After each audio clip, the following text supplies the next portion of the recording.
ची बातमी पाहूयात। शरद पवार गटाचे खासदार बजरंग सोनवणे यांनी अमोल मिटकरी यांचा खरपूस समाचार घेतलाय।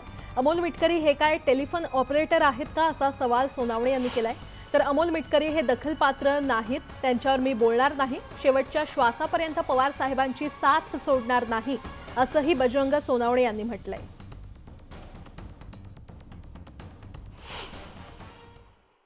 अमोल मिटकरी साहेब हे जर समजा अजितदादाच्या इथं अमोल मिटकरी नावाचा कोणी ऑपरेटर आहे का हे मला माहीत नाही। अमोल मिटकरी आहेत कोण पहिल्यांदा ते तपासलं पाहिजे की या ऑपरेटरला माहीत असतं की कुणी काय केलं तिथल्या टेलिफोन ऑपरेटर मग हे टेलिफोन ऑपरेटरचं काम करतात का की आणि की कुणाचंही करायला। मी पहिल्यांदा विनम्र असं या महाराष्ट्राला सांगू इच्छितो की आदरणीय शरदचंद्रजी पवार साहेबांनी मला देशाच्या उच्च सभागृहात जाण्यासाठीची संधी दिली।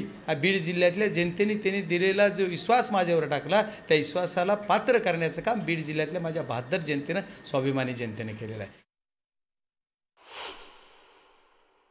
आदरणीय मनोजदादा जरांगे पाटलांचं जे उपोषण आहे यांचा अंत आणि समाजाचा अंत त्यांनी बघू नये। मी त्या आंदोलनासोबतच आहे आणि मनोजदादा जरांगे पाटील साहेबाला पण मी भेटायला जाणार आहे। कोणी वरिष्ठ अधिकारी किंवा सचिव लेवलचा अधिकारी कॅबिनेट मंत्री कोणीही त्या ठिकाणी गेलं ना। आज 5वा दिवस आहे।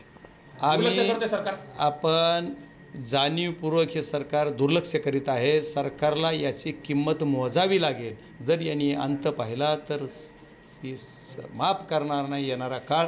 त्याच्यामुळे सरकारने याच्यावर लवकरात लवकर तोडगा काढला पाहिजे, त्यांच्याशी चर्चा केली पाहिजे, त्यांच्या मागणीवर त्यांनी काय ते बोललं पाहिजे।